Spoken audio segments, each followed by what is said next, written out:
Hey Pappo, this is your favorite daughter going over a tutorial on the Epson Perspective 4490 photo scanner. This is the scanner we talked about that we can do slides, negatives, and we can turn them into digital JPEGs. So, as you can tell, you can lift up the lid. I've already got some in there, but I'm going to start from scratch here in a little bit so you can see what it would look like from the very beginning. So hang on, here we go. Okay, first off, here's our slides. These are what we're going to use to put on the scanner bed. And as you can tell, these are just your regular,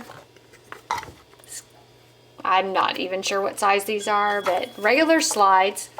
And we're going to turn this slide into whatever size digital photo we want. So this is what it looks like. Let's see what we can do. But before we can get started doing that, you need to open the lid to your scanner. And you're going to see you've got the bed here, and then up at the top up here you've got a white sheet, a white plastic cover. And that's basically when you're doing a photo or a regular PDF document, that's to keep the light or to have the light go from the bottom as opposed to the top.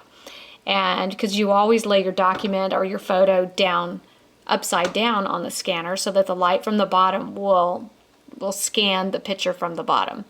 And it's just the opposite with a slide or with a negative.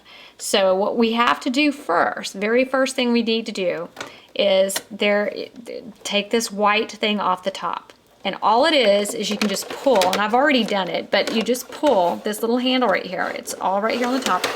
Take it off, and here we have what used to be on the underside of the lid. So now we've got it completely off. It'll snap back in when we're done, but we just set it aside.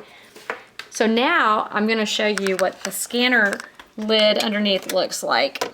Now you can tell what's going on here. You can see that the light now, you want your light source to be from the top as opposed to the bottom. And so as soon as we change our software on our computer, it will cause it to do that. So now that we have that off, we are going to then put the template on the scanner bed. And that comes with the scanner, and it looks like this. And you can tell the left side there, the long side with no separations, is for the negatives. Like if you have a long negative and you want to scan that in, that you would do that there. Now the four little separation parts over here on the bottom are for your slides. So you would put it in similar to that when you get it on the scanner. Okay? So now I'm gonna see if I can do this. We're gonna open the scanner up. I'm gonna do it with one hand. And we're gonna put the template on the scanner bed. Very, very important that the tabs line up. Now, what I'm talking about tabs is, I'm not sure if you can see this little tab right here. There's a little indentation on the side of the scanner bed. You just want to line that up to make sure that it's right. Because if you can tell, you can see where your slides are going to go, and you need to make sure that it corresponds with where the light is going to be from the top, from the light. I hope you could see that. So now what we're going to do is I'm going to get a couple of slides here, and we're going to put those in inside here. It's hard to do with, I'm going to see if I can set this camera down and still be able to give you an idea. And so we're going to just set them down on there, and you can tell we can do 4 at a time. Okay, make sure we're lined up good there, and we're going to close the lid. So now what we're going to do is we're going to flip over to our computer. We're going to go down here to our software, our scanner software, and there it is. That's what it looks like. And what we're going to do is, see if I can get in closer, is we're going to change this from full auto mode right here to our pull down menu, which is going to be professional mode.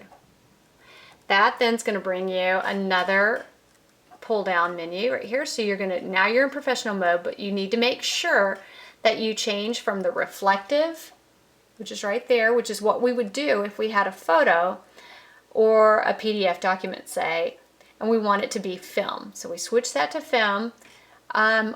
Slides are always positive, and of course if it was negatives, then we would go color negative or black and white, but we're working with the slides right now, so we're going to go positive film. So click on that.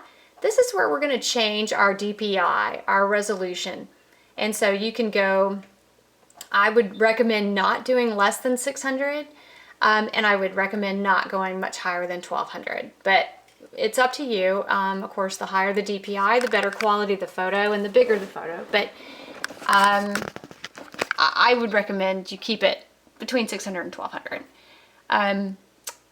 But for this case, we're going to go lower only so that it goes faster. So we're going to go down here to 240. And of course, right here's where we could change our size if we so chose to, but we're not going to. We're going to, and then here's some adjustments. I wouldn't recommend you really necessarily do that there. I'd recommend you go into a Photoshop Elements or make adjustments on your own computer software as opposed to on the scanner software. And then at this point, we're ready to preview. So we're going to click on preview, and you can maybe hear the scanner starting up, and you can see the light flickering. So now it's searching. I'm going to go back over here so you can see what it's doing. So it says preview scan in progress. So what we're going to do is we're just going to wait and let it finish scanning in the 4 slides that we put on there. Keeping in mind that it's going to go faster than it normally would simply because we are at a much lower DPI. So as it scans in,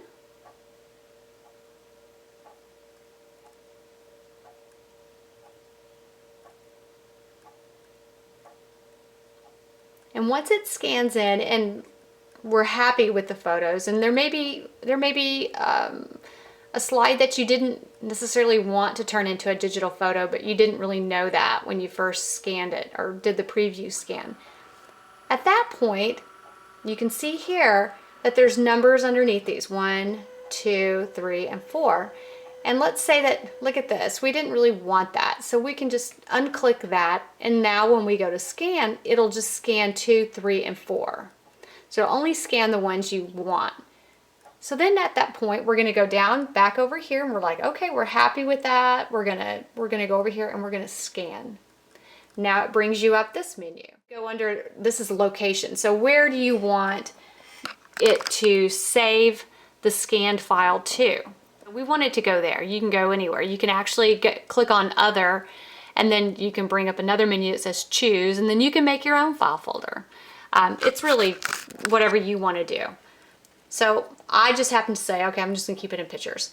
And I want it named Liz, my prefix, and then I want to start with a number 350. And I do want it to be a JPEG as opposed to PDF or a TIFF. I want it to be JPEG. And we're ready to go. So then you click on OK, and now here we go. It's going to scan 1 of 3 right now because we unclicked that one photo that wasn't very good. So it'll take it a little bit, and we'll be right back. Okay, so now it's just finished up, and it put it in my picture folder. I'm going to actually move that over a screen just so that we can see. This was our scanner, this was our preview, I'm sorry. So we're going to close that. And now here's my picture folder. As you can tell, it's pictures, titled pictures, and I'm going to go down here to the latest Liz, and it's going to be this one right here. And what I like to do, just so that I can know exactly where it is at all times until I know where exactly I'm going to put it permanently, I usually click and drag it off to my desktop. So I'm going to do that to all 3 of them. This one.